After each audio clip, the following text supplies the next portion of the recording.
Bem-vindo à ToledoMed. Aqui, transformamos conteúdos complexos da medicina em aprendizado direto, estratégico e aplicável à prática clínica. Nossos resumos são focados nos temas mais cobrados do Revalida INEP e também do ENAMED, com raciocínio clínico e abordagem baseada nos principais protocolos. Sem enrolação, sem excesso de teoria desnecessária. A proposta é simples: acelerar sua aprovação e fortalecer sua base médica de verdade. Agora, vamos direto ao ponto. Sabe, a falência de um órgão nunca é um evento isolado. Na medicina, especialmente na hepatologia, é um verdadeiro colapso em efeito dominó. Quando o fígado perde a sua arquitetura e a sua função, ele não cai sozinho. Ele arrasta o cérebro, os rins, os pulmões e todo o sistema imune junto com ele. O que a gente vai dissecar aqui hoje não é só um emaranhado de sintomas soltos, mas uma cascata fisiopatológica absolutamente implacável. Hoje, na revisão estratégica da ToledoMed, nós vamos mapear a deterioração clínica de um paciente cirrótico. Pensa nisso como uma jornada cinematográfica por dentro de um organismo em franca falência. O nosso objetivo aqui não é decorar tabelinhas de forma robótica, de jeito nenhum. A ideia é construir aquele raciocínio clínico de elite, sabe? Aquele que separa o profissional mediano de quem realmente domina as questões mais complexas de patologia na prova. Vamos lá. Tópico 1. Classificando a cirrose. É o nosso ponto de partida. Qualquer análise clínica de respeito começa avaliando quão destruído está esse fígado. E para isso você precisa blindar esses dois scores na sua memória. O MELD, que é quem determina a fila do transplante. Como é que a gente lembra dos parâmetros na hora da atenção? Só lembrar da velha e boa caneta BIC, bilirrubina, INR e creatinina. Simples assim. Já o score de Charles-Pool avalia a sobrevida e o risco cirúrgico. E aí a gente usa aquele mnemônico clássico da beata, que tem a pureza de uma criança, né? Child em inglês. Bilirrubina, encefalopatia, ascite, tempo de protrombina e albumina. Fixa isso, essa caneta BIC e essa beata são essenciais para você assinar a sua aprovação. Tópico 2. A hipertensão portal. O motor de todas as complicações.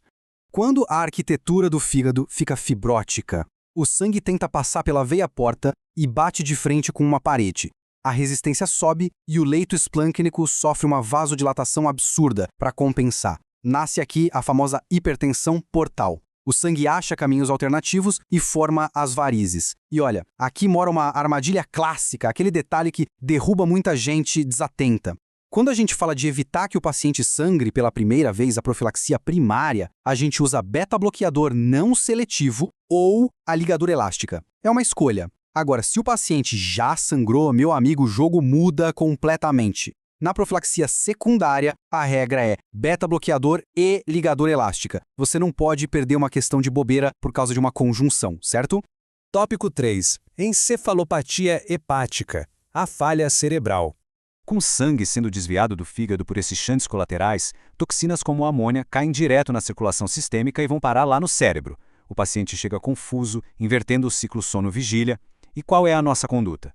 Primeiro, a gente caça o gatilho. Foi um sangramento digestivo, é uma infecção, constipação? Depois entra a lactulose. Ela reduz o pH do cólon e transforma a amônia em amônio, que não é absorvido pelo corpo. E aqui vai um ponto de atenção absolutamente crucial.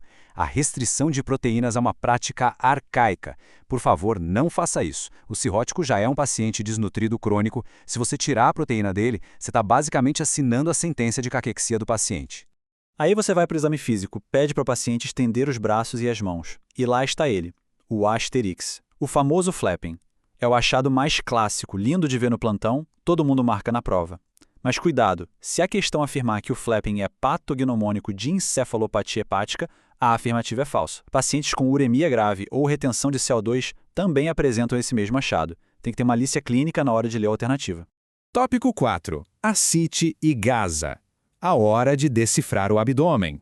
Descendo do cérebro para a cavidade abdominal, a gente encontra a manifestação mais comum dessa descompensação, a ascite. Mas presta atenção, nem toda a barriga d'água é cirrose. A gente precisa decifrar esse líquido. E a chave mestra para isso atende por uma sigla, GASA. E 1,1, esse é o número mágico. O gradiente de albumina soroacite é basicamente a diferença entre a albumina que está no sangue e a que está no líquido acítico. Se esse valor for maior ou igual a 1,1, estamos diante de um transudato causado lá pela hipertensão portal. Se for menor, aí você tem que pensar em exudato, tipo tuberculose ou carcinomatose. Mas se o GASA for maior ou igual a 1,1, pode cravar, o fígado é o grande culpado.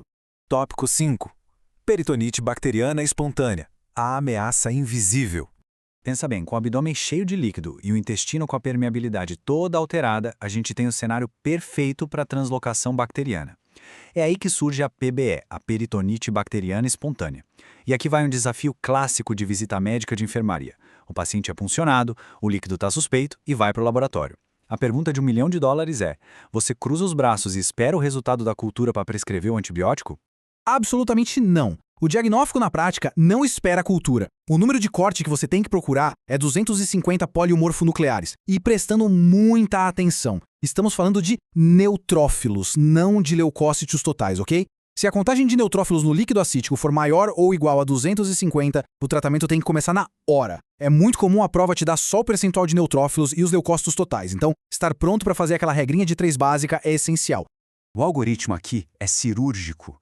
Confirmou mais de 250 ppmn, já entra com uma cefalosporina de terceira geração, geralmente o ceftriaxone ou a cefotaxima.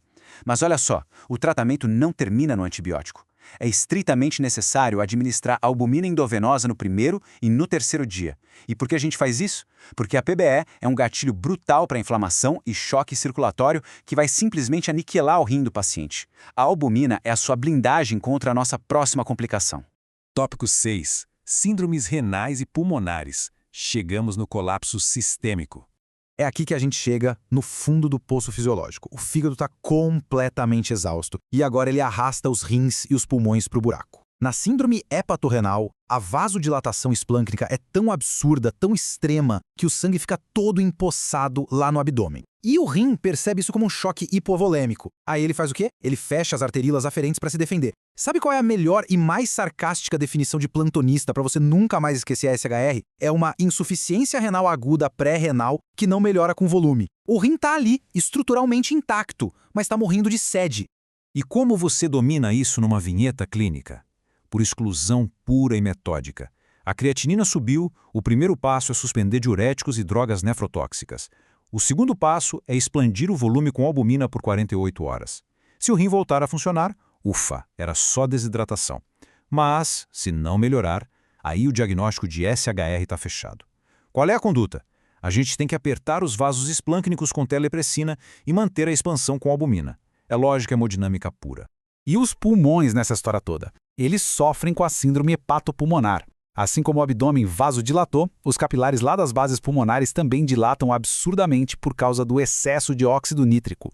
O sangue passa tão rápido e por vasos tão largos que o oxigênio simplesmente não consegue difundir. Forma um shunt anatômico direito e esquerdo. A marca registrada disso é uma tríade espetacular. Cirrose, platipneia, que é aquela falta de ar bizarra ao sentar ou levantar, e a ortodóxia, que é a queda da oxigenação, documentada na gasometria quando o paciente está em posição ortostática. Mas olha, muito cuidado para não confundir os vilões pela semelhança dos nomes. Hepatopulmonar é vasodilatação e shunt. O oposto exato disso é a hipertensão portopulmonar, onde o que acontece é uma vasoconstrição e remodelação das artérias pulmonares, gerando hipertensão lá no ventrículo direito.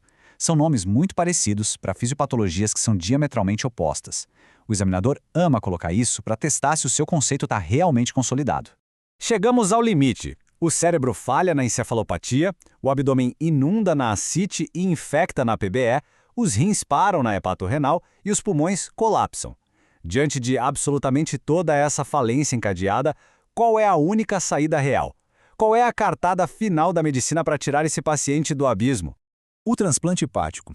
Essa é a única terapia definitiva e curativa para essa cascata implacável. Sem um fígado novo, tudo isso que a gente discutiu aqui é só para ganhar tempo. Compreender essa sequência, pessoal, não é apenas decorar condutas, é entender a biologia da sobrevivência. Dominar a fisiopatologia por trás de cada uma dessas complicações blinda o seu raciocínio clínico contra qualquer pegadinha de prova. Mas eu deixo aqui uma reflexão final para você pensar. Uma vez que esse paciente finalmente recebe esse fígado novo, quais são os novos fantasmas imunológicos que ele vai passar a enfrentar nos leitos da UTI? Se esse resumo te ajudou, já segue a Toledomed no Instagram ou Google Toledomed Score. Lá você encontra conteúdos diários e estratégias para o Revalida INEP e Enamed. Também conheça o nosso curso extensivo. As músicas, materiais complementares e todos os links citados estão aqui na descrição do vídeo. E claro, não esquece de deixar o like e aquele comentário maroto para fortalecer a comunidade médica que mais cresce no Brasil. Nos vemos na próxima aula.